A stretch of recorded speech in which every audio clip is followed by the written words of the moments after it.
Center for Spiritually Integrated Arts, a Centers for Spiritual Living teaching center.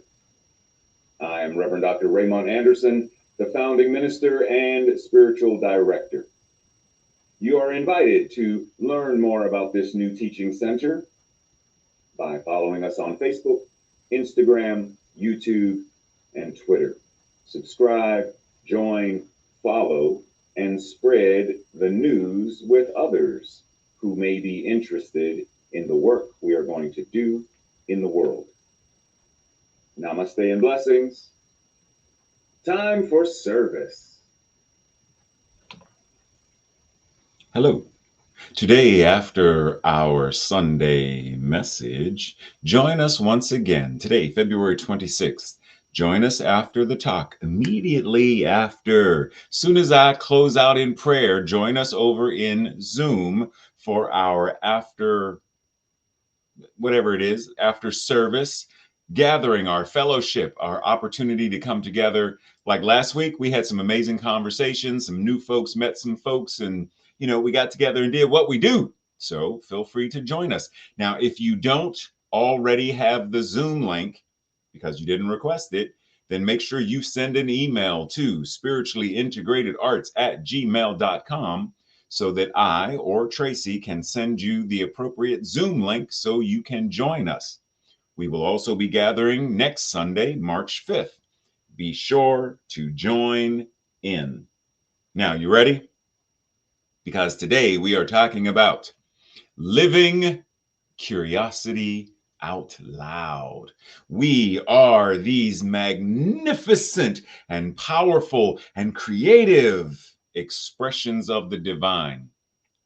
And because we are that, we are called, we are invited to live a life that is filled up and overflowing with all of the goodness of all of creation, all that is God. Now, curiosity doesn't have to, but curiosity can pull us in the direction of what it means to uncover this good, what it means to uncover, to discover who and what we truly are, which gives us the opportunity to move into knowing and acting based upon the truth of our being, based upon the truth of who and what we are and what we can do, and thereby living this truth actively in an engaged manner. And as it says, living that truth voraciously and audaciously. Breathe, because that's what it's all about. Now, Dr. Holmes says, we are at liberty to choose what manner of life we shall live. Now, let's pause for a second so that we don't simply malpractice or bypass, because there are some who don't have the full liberty to choose what manner of life they are going to live. For example, redlining did not afford those people in those areas the opportunity to live the life that they would desire to live because the structures and systems denied them that opportunity. However, what they can choose is how they move through. Dr. King didn't simply accept the system. Malcolm X didn't simply accept the system. Gandhi didn't simply accept the system. They changed within themselves and thereby showed up in the world to change the external systems. So we are at liberty to choose what manner of life we shall live. We should feel that in this choice, we are backed by all the will or all the purpose and all the law of the universe. In other words, the moment we choose, whatever it is we are choosing, all of creation has us. Now, why would this be? Because it is us. So the moment the law says yes, all of creation is moving to support that. So the question is, if you have this liberty to choose what manner of life you are going to live, what are you choosing? Are you curious to know how to end systems of oppression, sexism, racism, homophobia? Are you curious to know how to end systems where people are in poverty and hungry and scared, naked, and afraid? Are you curious enough? Not just curious enough to find the right parking space, curious enough to build your spiritual center so it has 1,000 members. Curious, are you curious enough how to develop your spiritual practice, your spiritual application so powerfully that it affects all of creation? Because all of creation is in your choice. So, this entire month, these have been the themes. What lies beneath the surface? Inquiring minds want to know. The world is an oyster. I got ready to do that tongue twister thing. And living curiosity out loud. Now, one thing, because I don't know if you know it, but I changed the second week because it was supposed to be inquiring minds want to flow. And I was like, yeah, but no, I want us to know. I want inquiring minds to know so that we can flow. Remember the quote from several weeks ago regarding knowing is not enough, we must act. Being willing is not enough, we must do. So our inquiring minds want to know in order to flow, in order to act. Now, beyond this, what does any of this have to do with us? Well, let's break it down. When we are curious to know what lies beneath the surface, we discover the truth of our being. And we continue to ask pertinent questions because inquiring minds want to know in order to flow. We become aware that the world is an oyster. In other words, it is a place where we get to create magic and beauty, but only if we are living curiosity out loud. Are we? Breathe, because that's our invitation.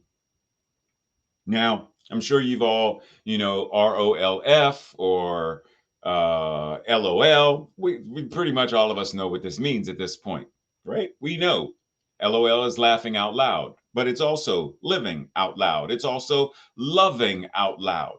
And as I said today, we're talking about living curiosity out loud. And what do all four of these have in common? Out loud. Now, often we think of loud as being volume, turning the volume up, and it's loud. And we may think of loud as in, oh my goodness, what is that jacket that is so loud?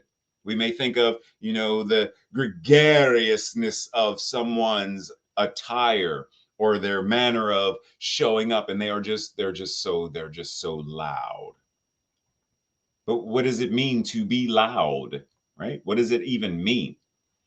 Loud in terms of volume and intensity, right? That we pretty much have. Cool. So then what is it to be out loud? Similar. And the dictionary definition said loud enough to be heard, but in order to be mindful of our deaf family members and friends as well, we know it also means to be large enough that it can be seen, right? Because if I sign over here small, you can't see this. So if I'm going to sign, quote unquote, out loud, then it means I am signing large enough that it can be seen by all. Okay? But out loud is also something that is clear, something that is distinct, something that is resonant. Okay? So if we're living out loud, are we living in a manner that is clear? Are we living in a manner that is perceptible, meaning someone watches you? Are they able to perceive, based upon how you are living, how you are showing up, what your faith is? In other words, what you strongly believe.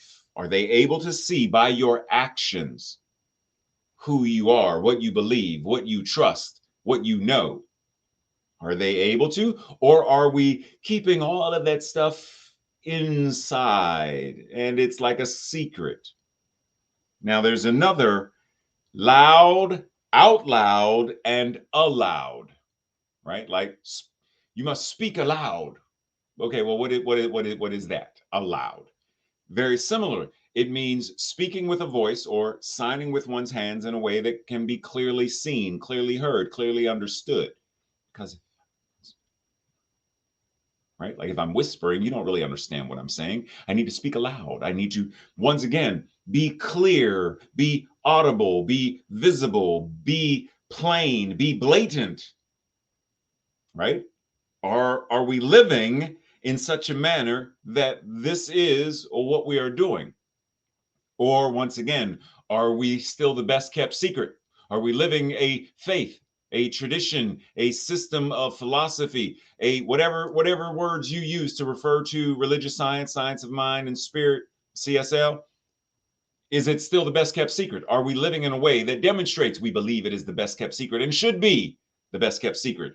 Or are we living science of mind and spirit aloud? Is it seen and heard and smelled in the manner in which we show up in the world?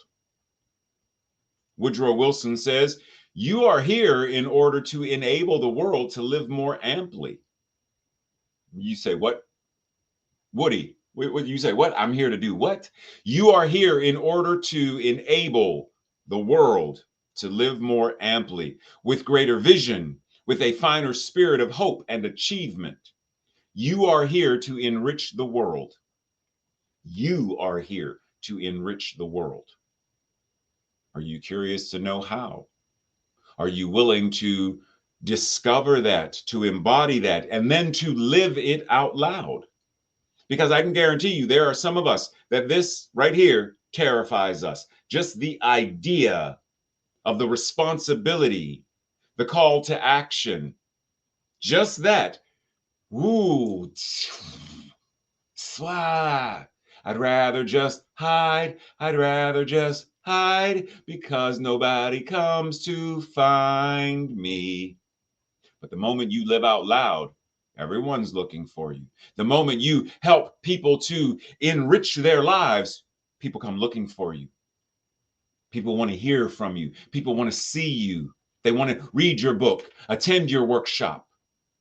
They want to be near you because simply by being near you and touching the hem of your garment, they feel enlivened. They feel the quickening of spirit just by being in your presence. Are you willing to rise to that level of power and presence? That's the question, because that's what you're here to do. You are here to enrich the world. Nelson Mandela shares with us, there is no passion to be found in playing small, in settling for a life that is less than the one you are capable of living. How many of us, not necessarily us here, but we know folks, we've heard of folks who settle. They settle for less rather than now pause, because yes, we are not saying that everyone needs to be a Kardashian. We are not saying that everyone needs to have the bank account of Oprah or the success of the Rolling Stones or whatever that is. We are not saying that. What we are saying is same thing Dr. King said. If you are a person who sweeps the streets, then be the best street sweeper you can be. Sweep streets the way Michelangelo painted. That's what it means. If you are capable of living your best life, no matter what it is you are doing, live your best life. Do not play small. Do not allow yourself to be confined by the box of culture and society. In one of the daily calls last week, I shared this idea from Walt Disney that he said, box, what box? When asked, one of his nephews was asked the question, in this realm of think outside of the box, what would Walt Disney say? And the nephew said, Uncle Walt would say, box, what box?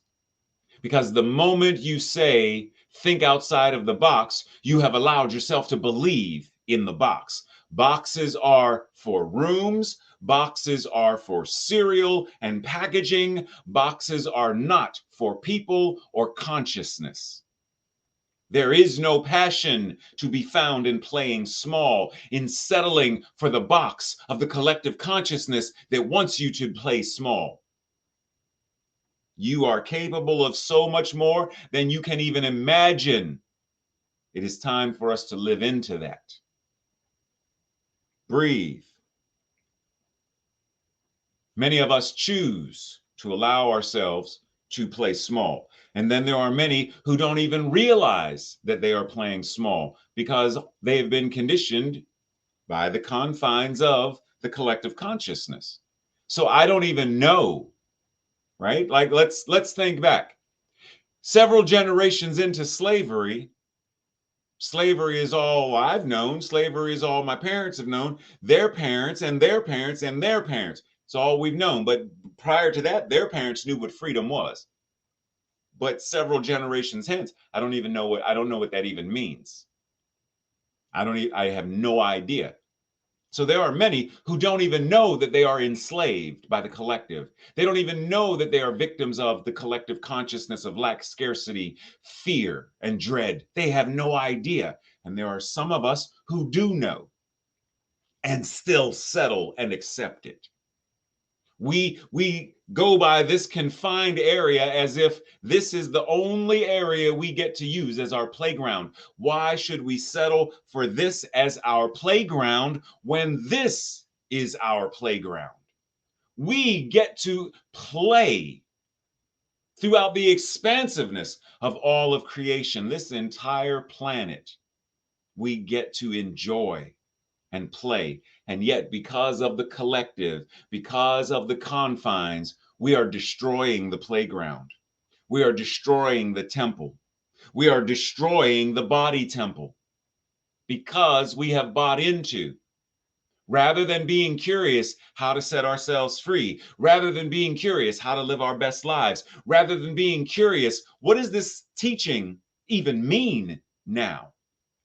Once again, one of the earlier messages that I did this week was about the idea of M. Scott Peck said, this spiritual journey, this journey of spirituality is about spiritual growth. And we do this through engaging in lifelong learning. And I said that there are many of us who still have a 5-year-old concept of God.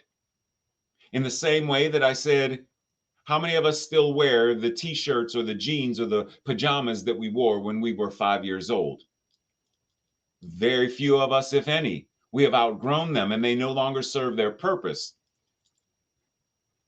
Well, what about the 5-year-old concept of God? What about the 7-year-old's concept of the universe? What about the 10-year-old's concept of the expansiveness of all that we get to play? What about that? When do we choose to be curious enough to step into a greater, larger expansiveness of consciousness rather than simply read a quote, take it in, I like that, and believe it, but really deconstruct it, do an exegesis of it, and go through it and say, what do I believe? Why do I choose to believe this?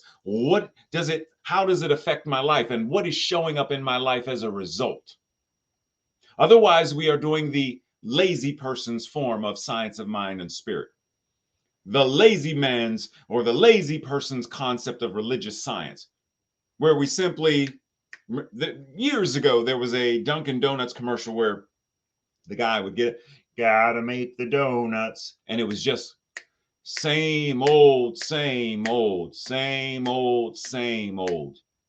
But like the NBC commercial says, the more you know, the greater your opportunity to choose. And you know by having greater expansiveness of curiosity. Are you curious of what the 21st century version of science of mind and spirit looks like in your life, in our movement? Are you curious enough to be the harbinger of, the ambassador of, the creative of that next level of new thought? Are you? Or are you okay with settling? It boils down, you may remember this slide from last week. It all boils down to the fact that we must never allow ourselves to become satisfied and settle with unattained goals, unattained vision, unattained creation. we must always maintain a kind of divine discontent. Now, I reiterate this because this is precisely what Dr. Holmes is talking about when he says the latent divinity within us stirs our imagination, and because of its insistent demand, impels and compels our growth. That's divine discontent. Now, this is a small excerpt. Let's see the whole phrase. There is an irresistible, universal, and divine urge within us to be happy, to be healthy, to be whole, and to express the fullness of life. An irresistible, universal, and divine urge, divine discontent. This latent divinity within us stirs our imagination, and because of its insistent demand, impels and compels our growth, our evolution. It is back of every invention. It proclaims itself through every creative endeavor. It has produced sages and gurus and saints and saviors, and will, when permitted, when embodied, create a new world in which war, poverty, sickness, famine, racism, sexism, homophobia, gun violence, etc., have all disappeared. Now, what do we do with that? If we say we believe this, are we embodying it? Individually, collectively? Because if we're not embodying it, then this is simply a quote, simply words on a page that we read and we like. They make us feel good. But we're not discontent enough. As Dr. King said, what we have chosen to do is settle. Well, there's always been war, there's always going to be war. Poverty, the poor you will have with you always. Sickness, there's always going to be sick people. Famine, can't feed everybody. There's always going to be disease, etc., etc. Have we settled? Because if we have, then we should stop saying something about creating a world that works for all. But if we are truly curious of what it means to live into this, to eradicate this and live into this, then we must be willing to live our curiosity out loud, to live our teaching out loud, to forever continue to question, to be curious, to shift, to grow, to evolve, to learn, and do it again and again and again. Breathe. Because what we are talking about is this idea of receptivity. It just said to what degree it is permitted, to what degree we accept it, to what degree are we receptive of it. Now, receptivity means a variety of things. Specifically today, I want to talk about it being the openness and our ability of responsiveness, or how we respond. We say we are open at the top. So how do we use our teaching to respond to the various things such as war? Do we just pray? Not that prayer is not good, because clearly it is. We know this. Prayer works. But the question is, do we pray, and move our feet? Is our response solely to pray, or to do the second half of that equation, treat and move our feet? Well, then I'm curious to know, what is the and move our feet? What does that look like? What does that mean? How is that changing things for people? Are we receptive to the full power that is available to us? Dr. Holmes says the universe can only give to us what we take. Now, immediately, Reverend Ray's remix, because this idea of taking is straight based on colonization. I'm going to take rather than, and we are taking rather than. So I don't want us to take. The universe can only give us what we receive, what we accept. And since our receptivity, our receiving, is a thing of consciousness, the universe can only give us what we are aware of, what we have been curious enough to uncover, discover. Are we receptive enough? Are we willing to receive? Breathe. Are you willing to receive the truth of your being, of how powerful you are, and then to live that out loud? Because we can only show up to the expansiveness that we have received. And part of this is based upon what we are aware of.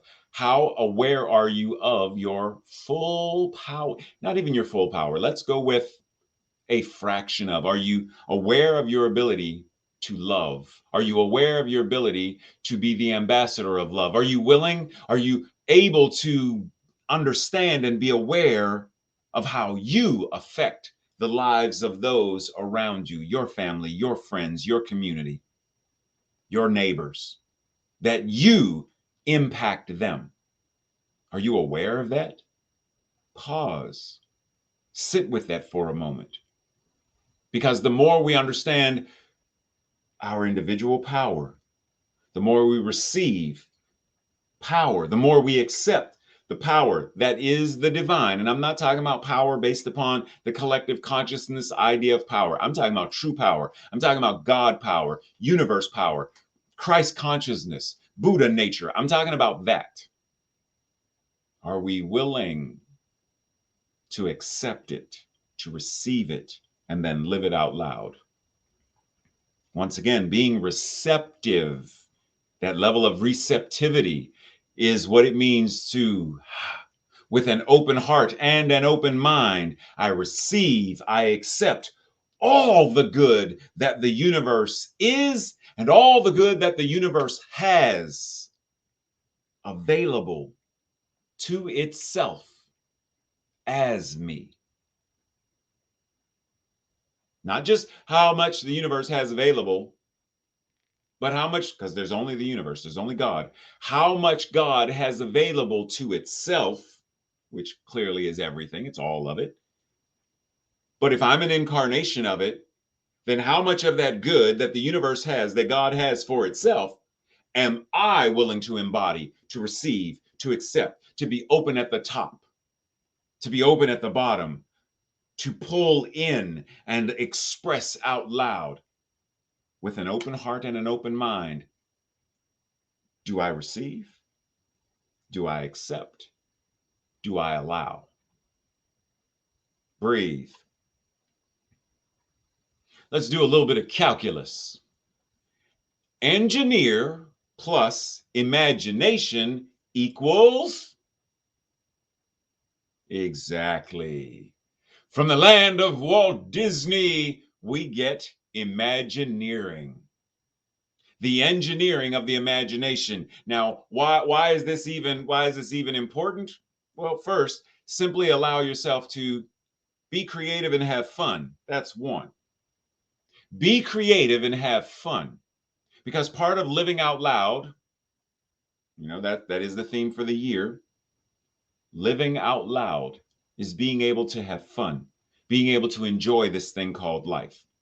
But even beyond this, I want us to understand the importance of imagination, because imagination simply isn't the thing that you do when you're daydreaming or the thing that children do. John O'Donohue says, when we bring in the notion of the imagination, we begin to discover a whole new sense of God. The notion of the divine imagination brings out the creativity of God. And creativity is the supreme passion of God. Be creative and have fun. Creativity is the supreme passion of God. Imagination brings out this creative. Be creative and have fun. Breathe. Dr. Holmes says of imagination, if we were to further inquire, curiosity, of our imagination, what the ultimate purpose of evolution is, the most logical answer that it could give would be that the purpose of life is to produce beings, to produce life that can consciously cooperate with it. Breathe. That through such cooperation, collaboration, and communication with itself, the evolving principle may more completely express itself, to live itself out loud. Breathe. This idea of evolution is, how do we participate with the divine? For example, if I want to pick up a coffee cup that's sitting right in front of me, my arms have to participate with the will, the desire to pick up the coffee cup. But my arm's not moving. Oh, it's because I don't want to pick up the coffee cup. You're not even supposed to have a mind of your own, but I do. But you're not supposed to. You're supposed to cooperate and collaborate and whatnot. Like you're me. You're not separate from me. You are what I am. So do what, yes, and but. No, no, no, no, no. No, no, no, no, no, no, no. You are what I am, so you do. There is only that which is God. We are not separate from it. And though we have the opportunity to engage in free will, we cannot separate ourselves from the law. We cannot separate ourselves from what God is. We can act in a variety of ways that may be rooted in ignorance and selfishness and all. Yes, yes. And yet we are still the divine. We are still God. We are still operating based upon the law. So why not be curious enough to learn how to consciously cooperate with it, to really engage the full power that is available to us? And as Neville Goddard says, as we discover curiosity, the secret of imagining, we are discovering the secret of God. Say, what? As we discover the secret of imagining, we are discovering the secret of God. So God and imagination, this thing we call our human imagination, are synonymous terms. They are interchangeable. In the same way that Emma Curtis Hopkins said, my good is my God, Neville Goddard is saying imagination and God. Interchangeable. So how are you using your imagination? Are you curious enough to start using your imagination to create a world that works for all? To create a life that works for you? Are you curious enough to use the creative power, imagination, God, source, the universe, to do what that slide several slides ago referred to, eradicating famine and war and all of that stuff? Are you curious enough to learn how to engage your power as God for that purpose? Breathe. This week's practice, this week's discussion questions for the Thursday night discussion group, or your own spiritual practice, your own journaling. Breathe. Number one, what does it mean that you are an expression of the divine? What does that mean to you? How do you verbalize that? Do you believe that who you are and how you live life really matters? Do you believe that it matters? Do you believe that you matter? That your life matters, has influence and impact? What evidence do you have? What does living life in joy as a calling mean to you? And how do you answer the call? Breathe. How do you steward your imagination? As an Imagineer, what are you creating? Breathe. And lastly, in what ways are you still playing small, settling for less? Breathe. Our affirmation, our declaration this week, I will say it first. And if you feel in alignment with it, say it with me on our second go round. Today and every day, I live life to the fullest, overflowing, drinking from my saucer because my cup runneth over.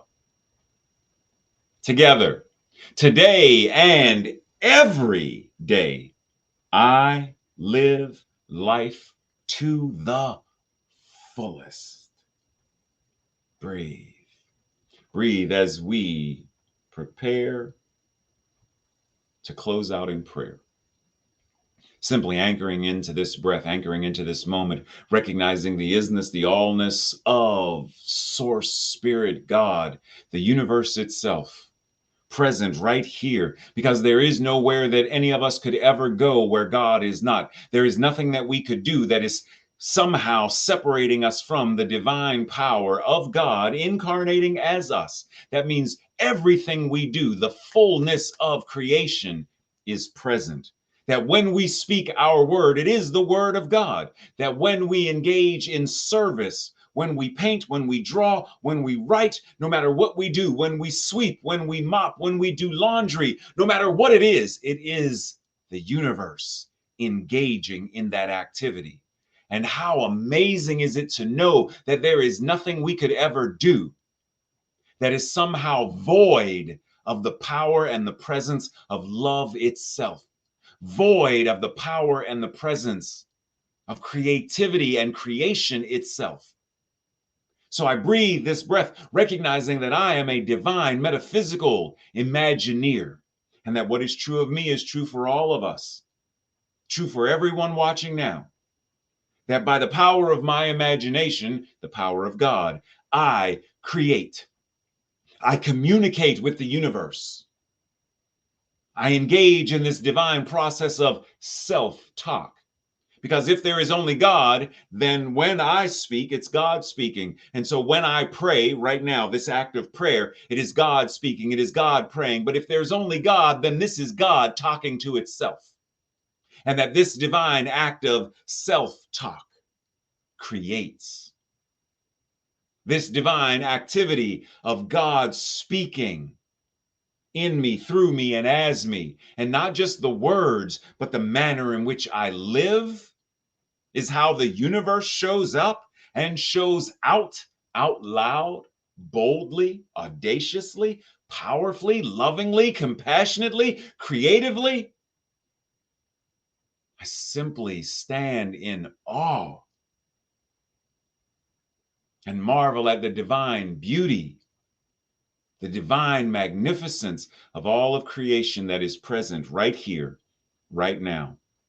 These thoughts, these words, these emotions, and these conscious actions of what it means to and move my feet, of what it means to sow and reap, of what it means to bear good fruit, of what it means to show up as a 21st century New Thought Good Samaritan, shifting, changing, evolving consciousness. And to all of this and everything that we talked about today, the law says yes, as it can only say yes. And so it engages in this divine communication, collaboration, and cooperation, co-creation with itself. The law says yes, that means it's done. That means it's so. And so I stand back and marvel at the divine way that God, source, creation, the universe itself, in, through, and as me, in, through, and as you, in, through, and as all that is, do what it does beautifully, powerfully.